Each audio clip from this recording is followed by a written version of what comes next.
One more time, we are welcoming you to the Inner Fire Time Talk at the European School of Economics with the very man who has created this beautiful space and whose talk you've heard before, Elio. And today we wanted to have a little bit of continuation and perhaps ask Elio about the real examples of stories in his life that prove the fact that when you put your mindset and belief in the power within, then you can move mountains. You can build the kingdom. So Elio, welcome back. So we're great to have you again here in London. Thank you for your invitation. Really, I'm so happy to be here with you. I feel really comfortable. Yeah. That's good. That's good to feel this way. We talked before, so people already saw our talks. But I wanted to have this conversation, coming back to this idea or the way of being and thinking that if you want live in the kingdom, you have to first be the king. Act like a king. So I wanted to ask you if you could give us a life example from your own life of how it manifests. In a few words, I tried to compress, how could be a successful life and to win all the games in life. And I must say that I was very lucky in whatever I did in my life. And I was 16, 17, and I was already a rock star. Were you lucky, or is it luck? I was lucky, and then no, I was lucky. That's why I was not happy, because everything was coming by chance and everything was happening mechanically and without any effort from my part. And I wanted to possess victory and success. And then I stopped with music when I was 27, and I had 3 years of totally silence in United States. I was at that time in California, and I tried to understand how could I possess success and victory, but really be in charge of it. And although I was very fortunate and lucky, I was not content and happy about what was happening. And then I wanted to arrive to success and fame and money through something that I call the will. And that is different, because when you are touched by fortune, it's easy that you can lose everything, and then you have to create your own fortune from within, and that means why you have to be a king first to possess a kingdom. Then if a kingdom comes first, it is a misfortune. You will lose everything sooner or later. Because I would say you would feel like you lost in this, because perhaps you don't have that kind of control, and then you don't discovering yourself by step to kind of create the kingdom you would like to create. That's right. Everything was precarious. I don't know if If But did you have in that time some kind of ideas or goals that you wanted to achieve, or just just like you said, the feeling of control of your own kingdom? Yes, I understood that I had the desires but the desires is um, will never allow you to realize them. Desires, for what I understood, desires are always in time, and in time and whatever is ruled and controlled by time is a false.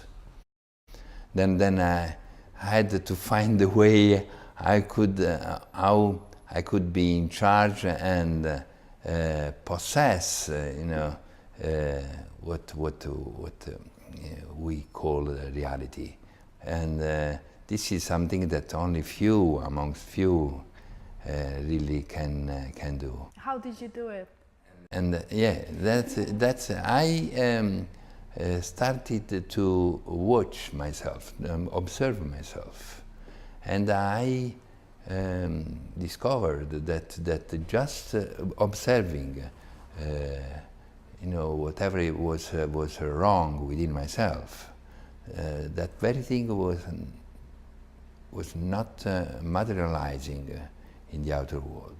Just watching something that you don't like within yourself, for example, doubts or fears. Just watching them, you protected by your self-observation, and those inner states, wrong inner states, negative inner states, were not manifesting in the outer life. This is very simple to say, but very difficult to apply, because when we are captured by fear, we try to avoid it and to run away from it. So when you were doing this whole observation practice, it was when you also decided that you want to go into business, because I know that after your music career, then you've decided that you want to create through business. I can say that I never decided anything, things just were coming. But this time I was taking care about myself, and as I told you the last time, what creates disasters in our life and failures and sometimes violence, it's the fact that we are not aware of what is going on within ourselves. Then fear, takes control of our inner being, and whatever happens outside ourselves is just a reflection,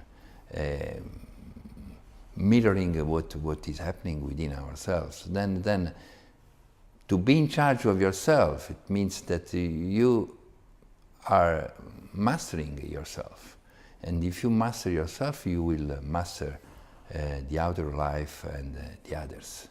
This is very, very important. What was your, professionally speaking, what was your, after this music career, your first or your next step on the first creation? What was it? Sorry. After when you finish as a musician, when you stop, and then you were going through all this introspection, and then in your life, what did you do? Like, have you started a business, or you went back to work, or I did many things. What was the first one? But music never stopped. I must say that I am in many businesses, but music is business is music. For me, business is like singing and playing. Then, if you do it, you know, taking care of your inner states, you will see that that is the language of your inner world. Then do you get some kind of impulse or a thought that will lead you to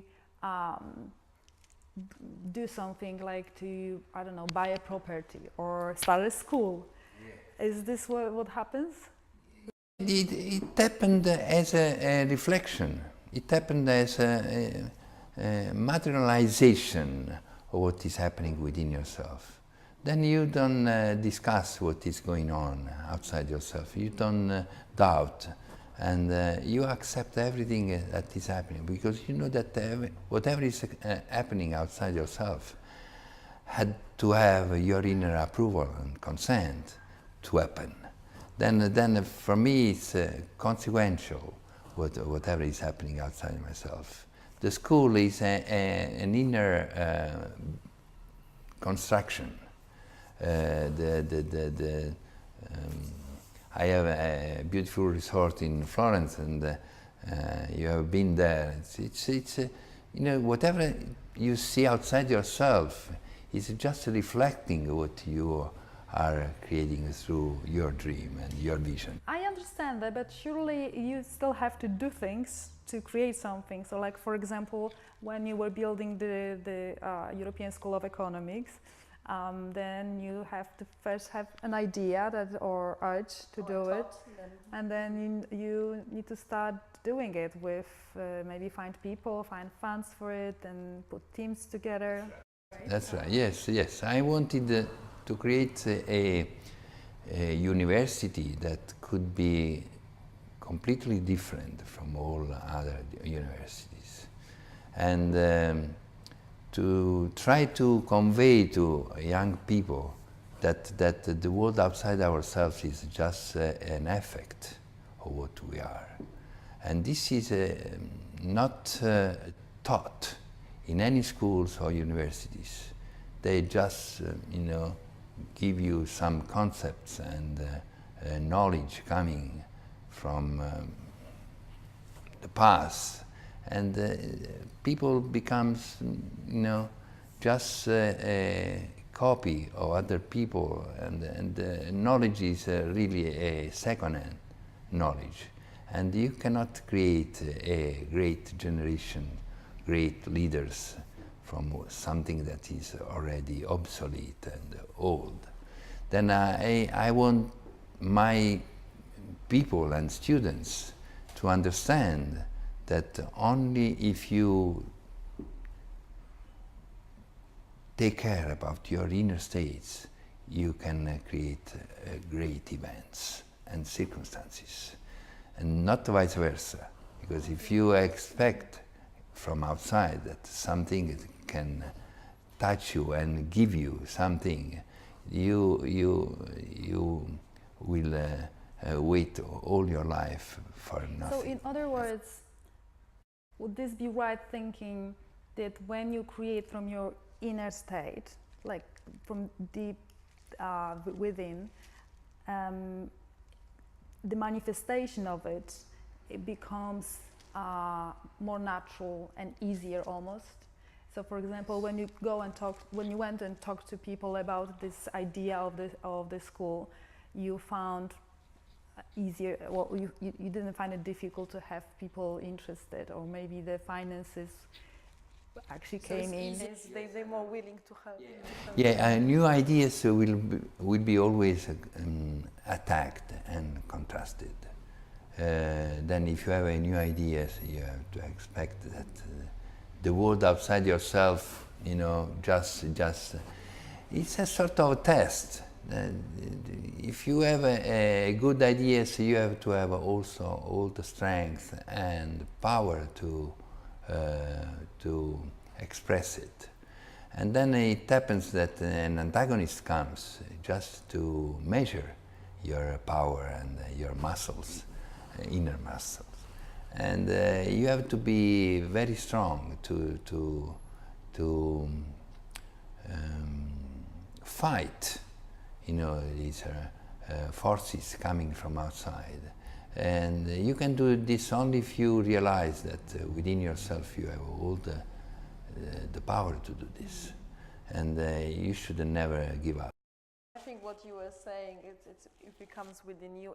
It's just easier to bring in life to actually make it happen.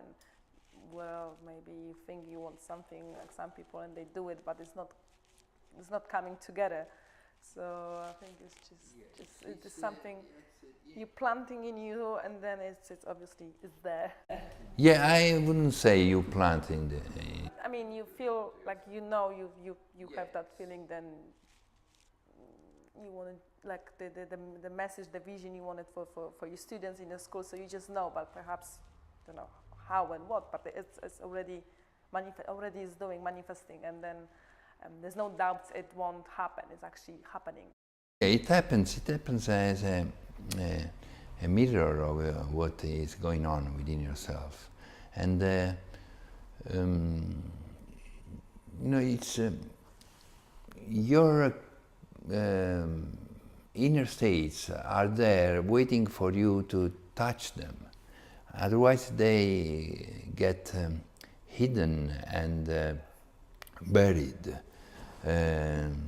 under stratifications, layers and layers, or things coming from outside. You have just to eliminate more than add. And eliminating means that all the destructive thoughts and wrong ideas and negative emotions, you know, are these layers that you have to intervene just watching them. You shouldn't do anything else but observing that, and you will see that you will you know, these wrong ideas or negative emotions will dissolve just through your self-observation, and then the some positive, that's called positive, but higher inner states will come on the surface and manifest as a success, fame, or money also. And that's discovering the king within you. That's right. That's right. That you are awakening, you know, the king within yourself, who was sleeping, you know. A very powerful explanation, Elio. Thank you so much. This is what happened in my life, and I think that we should do this. We should find schools and universities that can let your dream to come out. And this school here is one of many, and hopefully many to come. Thank you so much for this talk. This is us from the European School of Economics, and we will talk a little bit more on the subject. Thank you from us for this part.